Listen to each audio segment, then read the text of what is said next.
Bienvenidos al cuarto vídeo del seminario Esto no es un curso de PowerPoint y tu clase no es una charla TED. En este vamos a hablar de las idiosincrasias que acompañan a los grandes grupos de clase. Si prestamos atención a la imagen tradicional que se muestra de una clase magistral universitaria, lo que tenemos son clases abarrotadas, ¿de acuerdo? Sobre todo cuando tienes a una profesora carismática, pues lo que tienes es al alumnado de pie, subido por las escaleras y todos prestando una atención inmensa, ¿de acuerdo? Entonces esa es una característica crucial de la clase magistral. Clase magistral y grupo grande van de la mano. ¿Por qué? Porque en general la mayor parte de instituciones universitarias consideramos que esos grupos de ese tamaño no son aptos para otro tipo de práctica docente, es decir, no son prácticos para resolver ejercicios, no son prácticos en absoluto para hacer un laboratorio, y en ese otro tipo de actividades, laboratorios, seminarios, se supone que hay muchísimo más trabajo por parte del estudiante y que la parte expositiva que va a hacer el docente va a ser menor. Hablo aquí de las características de los grupos grandes en la Universidad de Oviedo. En tu institución será muy similar. En la Universidad de Oviedo, si el grupo es un grupo que se imparte en lengua castellana, cuenta con un máximo de 80 estudiantes y 64 si se imparte en inglés.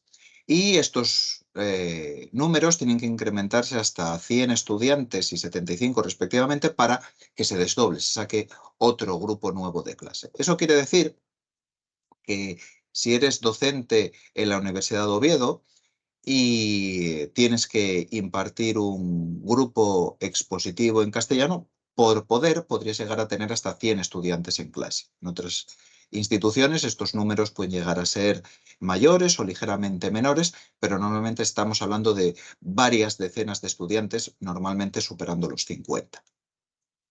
Eh, Dar clase a un grupo de ese tamaño, pues obviamente tiene una serie de idiosincrasias. Y la primera y más obvia es hacerte oír, ¿vale? Que toda esa gente pueda oírte. Así que una recomendación es que te acerques al aula en la que tienes que dar clase, cuando está vacía, que te acompañe alguien, que ese alguien se ponga en la primera fila, tú te sitúes en la zona donde vas a dar clase, la tarima, la pizarra, etcétera, y hables a un volumen suficientemente elevado como para hacerte oír, sin gritar, sin forzar la voz, y que esa persona te diga si desde las últimas filas se te oye. Si desde las últimas filas se te oye adecuadamente, pues sabes que en condiciones ideales, es decir, un silencio sepulcral, puedes conseguir que te oigan los estudiantes. La mayor parte de las veces no vas a tener esas condiciones ideales. Así que si solo se te oye en condiciones ideales y con dificultad, mi recomendación es que hagas uso de megafonía.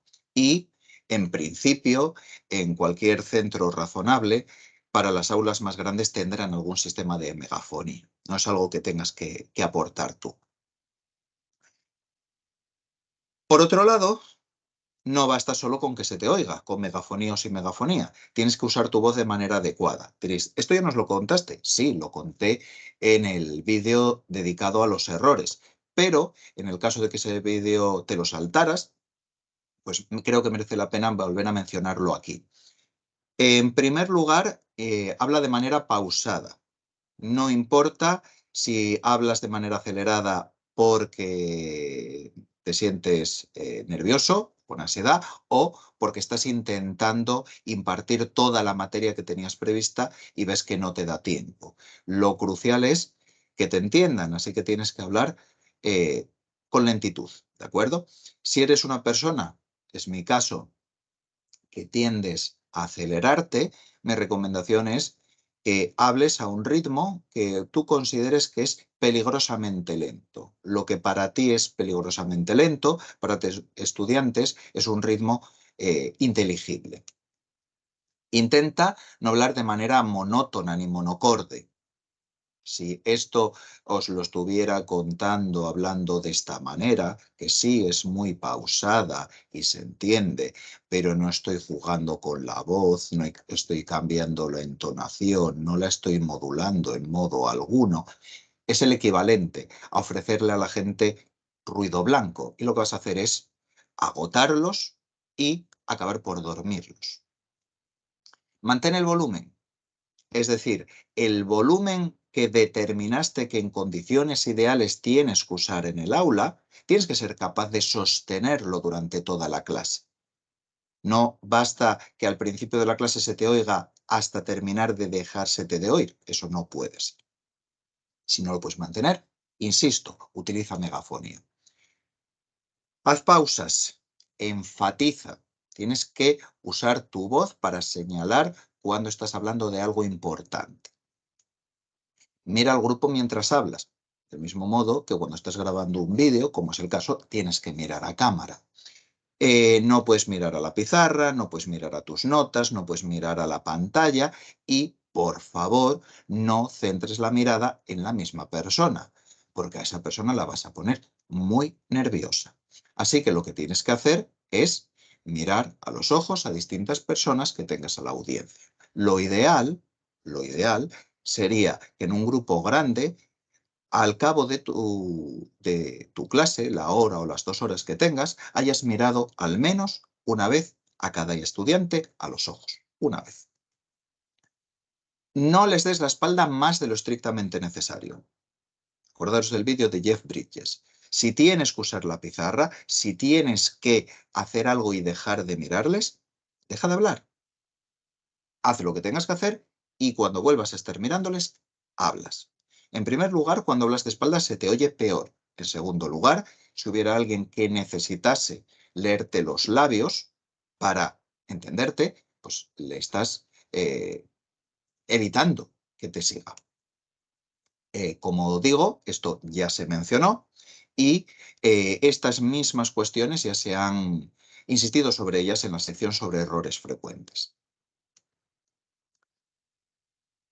Un añadido a esto. Si grabaras tus clases, podrías observar cómo utilizas la voz y podrías aprender ciertas cuestiones que podrías mejorar. Entonces, aprovecho de nuevo aquí para volver a insistir que la grabación de las clases es útil por muchas razones. Una que nos baladí es mejorar nuestra técnica vocal. Si es importante hacerse oír, es importantísimo hacerse ver. La gente tiene que ser capaz de ver lo que estás haciendo, sobre todo si gesticulas, tienen que ser capaces de ver lo que escribes en la pizarra y tienen que ser capaces de ver lo que estás proyectando en el ordenador si utilizas el ordenador. Del mismo modo que tienes que comprobar si se te oye desde las últimas filas, tienes que saber qué tamaño de letra utilizar en la pizarra para que se vea desde las últimas filas. Por lo que respecta a las transparencias, también tienes que comprobar que son legibles, pero ten en cuenta que no hay una talla única. Me explico. Esa idea de que hay un tamaño en puntos que puedes aplicar a la fuente y que eso vale para cualquier tipo de transparencia y cualquier tipo de situación es absurdo. Visita el aula y comprueba el tamaño que tiene la pantalla, porque quizás te toca dar una asignatura en una clase en la que la pantalla es extraordinariamente ridícula para el tamaño del aula y en consecuencia da exactamente igual qué tamaño de letra utilices, no van a servir las transparencias y en ese caso tendrías que desechar las transparencias y buscar otro mecanismo para enseñarles. Insisto, sobre transparencias hay una sección íntegra. Volveremos a hablar de las transparencias. Tienes que ofrecer algo útil. Diréis, vamos a ver, es una clase universitaria, claro que les estoy ofreciendo algo útil. No lo perciben así los estudiantes. Acordaros de la encuesta que pasé a mis alumnos y sí, reconocen que las clases magistrales pueden ser útiles, Pero también te dicen que hay clases que son inútiles, que hay clases en las que se va a leer un PowerPoint, que hay clases en las que no se está aportando nada, que hay clases que son monótonas. Tienes que conseguir que lo que les ofreces sea útil, ¿vale? ¿Eso qué significa? Significa que tendrían que poder extraer algún conocimiento de la información que les estás transmitiendo y deberían ser un punto de partida para que prosigan su aprendizaje. Cómo proseguir ese aprendizaje dependerá de la materia y dependerá de lo que les ofrezcas. Puede ser que lo hagan a través de la lectura, de los apuntes, de materiales extra, que lo hagan a partir de prácticas, de resolución de problemas, de hacer ejercicios, de debatir entre ellos en persona o en un foro, pero tienes que darles algo útil, ¿de acuerdo? eh, Incluso cuando lo que se les ofrece es poco, tienden a valorarlo. Acordaros de aquel comentario que decía, lo poco que consigues retener te da, te ayuda cuando estás poniéndote a estudiar la materia. Pues imaginaros si organizaréis vuestras clases de tal manera que pudieran retener mucho más, porque les dais periodos en los que tienen que mantener la atención que no son excesivamente largos y además les dais actividades extra que son significativas en relación con esa exposición. Por supuesto, para que sean capaces de extraer conocimiento, un mínimo, y que eso que les has transmitido sirva como punto de partida, necesitarías, por un lado, conseguir que mantengan la atención durante tu exposición y, por otro, tendrías que ofrecerles algo que les motive lo suficiente como para que continúen con su trabajo autónomo. Por supuesto, si tienes un grupo grande, 50, 60, 70, 100 estudiantes, tienes un grupo enormemente diverso, diverso en cuanto a conocimientos previos, interés, expectativas e intenciones hacia tu asignatura. Con lo cual es difícil que las mismas medidas, los mismos mecanismos sirvan para mantener la atención y activar, estimular el interés de esos estudiantes con el mismo mecanismo. No hay una talla única, pero es lo que se espera de nosotros, así que vamos a ver qué cosas podríamos hacer. Bien, en primer lugar, recuerda, y nos lo han dicho en esa encuesta los propios estudiantes, que si su papel es fundamentalmente pasivo, la atención te cae rápidamente. Pierden interés, cansan y al final acaban desconectando.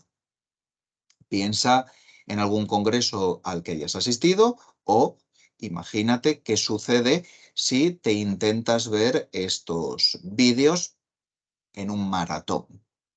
Tarde o temprano vas a acabar desconectando la mente y no te vas a quedar con nada. ¿De acuerdo? Entonces, es interesante que los periodos expositivos sean relativamente cortos. Recuerda también que en las advertencias del seminario dije, haced lo que digo, no lo que hago. Alguno de estos vídeos pasa con creces de los 20 minutos. ¿De acuerdo? Así que intentad no hacer eso con vuestro alumnado. Intentad tener actividades expositivas de no más de 20 minutos y entre ellas intercala alguna actividad. ¿Qué puedes hacer en esas actividades? Darles tiempo para que comparen y completen sus apuntes. Algún pequeño ejercicio, algún cuestionario, reflexionar sobre lo que se expuso, que planteen alguna pregunta sobre lo que les pareció más complicado, algo. Lo decían nuestros estudiantes en la encuesta, no quieren una pausa para descansar, simplemente quieren un cambio de actividad. Y si ese cambio de actividad es actividad significativa, estás reforzando el aprendizaje. Como esto es muy importante, hay una sección, aquella en la que vamos a hablar sobre el cuerpo de la clase, en la que también se hablará sobre cómo estimular la participación e involucrar a nuestros estudiantes más en nuestras clases. Además, ten en cuenta lo siguiente, si nunca tuviste su atención, y puede pasar, es difícil que la mantengas. Así que hay que empezar con buen pie. la clase, hay que tener una apertura potente. Este meme seguramente os suene. Es de Spiderman y tiene una estructura clásica en 3 actos. Dime la verdad, estoy lista para oírla. No basta con que te sientes en una clase, tienes que tomar apuntes. Solloza. Normalmente, cuando vemos que en una clase magistral los estudiantes y las estudiantes están tomando apuntes, nos sentimos satisfechos. Creemos que estamos haciendo bien nuestro trabajo y ellos y ellas creen que están haciendo bien su trabajo. Cuando simplemente están allí sentados, pues normalmente no estamos especialmente contentos. La cuestión es que, aunque es cierto que los apuntes, si se toman de manera adecuada, pueden contribuir a sostener la atención y proporcionan un aprendizaje, aunque sea mínimo, no deberíamos confundir la mera transcripción de lo que dice el docente con tomar apuntes. De hecho, no hace falta para nada tomar apuntes de esa manera si tu clase la estás grabando en vídeo, porque la plataforma, sea YouTube, sea Stream de Microsoft Office, si le indicas el idioma en el que diste la clase, va a hacer una transcripción bastante fidedigna. Así que la toma de apuntes como transcripción, como tomar al dictado lo que está diciendo quien está dando la clase, es poco útil. ¿De acuerdo? Lo que necesitamos es que los apuntes que toman nuestros estudiantes sean suyos. ¿Y con eso a qué me refiero? Me refiero a que deberían anotar lo que a cada uno de ellos y ellas les pareció más relevante. Deberían anotar preguntas que les vienen a la mente, que les parecen pertinentes en relación al tema que se está tratando, con independencia de si se las van a plantear a la persona que está dando clase o si las van a investigar por su cuenta. ¿Por qué no anotar pensamientos que se les ocurren? Ideas quizás tangenciales que les han surgido de manera espontánea a lo largo de tu exposición y que también podrían explorar de manera autónoma o, si les das pie, a plantearlas como una reflexión en voz alta. Muy interesante las preguntas que plantean otros estudiantes, las reflexiones que hacen otros estudiantes. Y finalmente, anotar cualquier comentario que la persona que está dando clase haga o sugiera sobre futuras tareas, futuros entregables en la asignatura o aspectos que van a ser relevantes en el futuro. Ni que decir tiene, si esos apuntes se organizaran de una forma no lineal, por ejemplo, como un mapa conceptual, les ayudarían enormemente a apreciar la forma en que los distintos conceptos se interrelacionan. Un problema de la clase magistral, pero es inevitable como cualquier otra narración, es que la ofrecemos de manera lineal. Y fijaros en estos materiales que estoy continuamente haciendo mención a secciones del pasado, secciones que corresponden al futuro, porque en realidad el conocimiento no sigue una estructura lineal, el conocimiento sigue una estructura en grafo. Entonces, sería conveniente y prudente animarles a que no tomen apuntes de una manera lineal, de una manera narrativa, sino que sean de una manera bastante más flexible. Por supuestísimo, eso es mucho más difícil que copiar apuntes al dictado.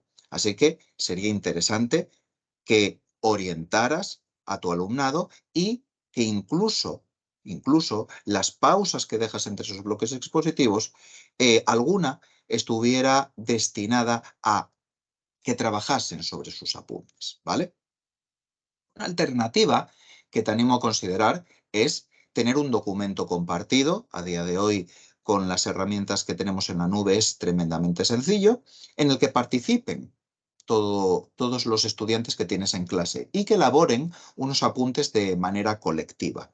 Si crees que esto es una idea descabellada, que sepas que hace mucho, mucho tiempo, más de 15 años, en una asignatura de programación para estudiantes de primer curso, se les montó un wiki. Les montamos un wiki y la idea era que, bueno, no de manera, no en tiempo real, era inconcebible en aquella época, sino a posteriori, eh, entraran en el wiki y editaran artículos para cada una de las clases. Entonces había gente que aportaba esquemas, había gente que aportaba ideas, había gente que aportaba preguntas y entre todos pues se apañaron para preparar unos apuntes bastante majos para aquella asignatura y que les resultaban muy útiles y que iban mucho más allá de una transcripción de lo que yo había contado en clase. Es decir, el grupo de estudiantes había estado construyendo aprendizaje de manera colectiva utilizando aquella herramienta. Así que ahí te lanzo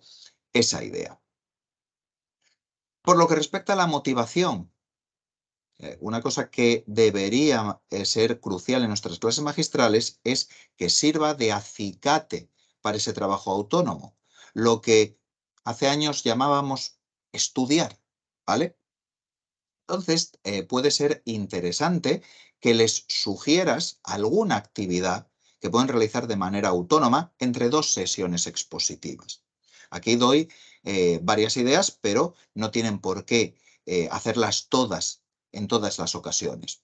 Si la guía docente es bastante explícita sobre la organización de las clases, podrían ver qué es lo que se va a trabajar en la siguiente clase y documentarse someramente al respecto, en la bibliografía, en los materiales que les aportas, en la web, etc. Otra opción, si saben qué es lo que se va a trabajar en la siguiente clase, sería anotar brevemente en sus apuntes qué es lo que saben sobre el tema o plantear alguna pregunta que les surja sobre el mismo. Si por la razón que sea es complicado saber a ciencia cierta, que no debiera, qué es lo que va a pasar en la siguiente clase, lo que pueden hacer es trabajar sobre lo que se ha hecho en esta. Entonces, escribir reflexiones sobre los aspectos más importantes o sobre los aspectos más difíciles, tratar de aclararlos por cuenta propia, recurriendo a distintas fuentes, o traerlos a colación en la siguiente clase como dudas.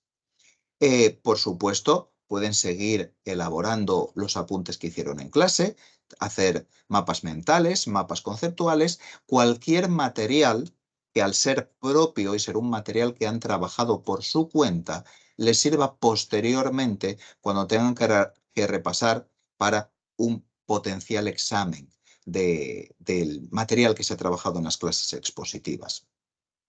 Insisto, la idea no es que hagan esto siempre entre dos sesiones y sobre todo que lo hagan todo, sino que les des un catálogo, un surtido de actividades que les pueden resultar interesantes y que en función de sus intereses, de sus actitudes y de lo que les resulte más útil, opten por unas u otras, pero que siempre de algún modo sepan que se puede trabajar sobre lo que se ha hecho en clase y se puede anticipar trabajo de cara a la siguiente clase expositiva.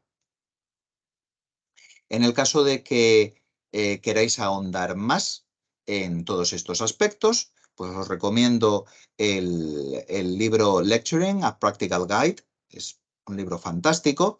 En el libro Giving a Lecture os interesaría el capítulo 4, aunque ahí se centra fundamentalmente en la voz y en transmitir confianza de una manera sana en el aula.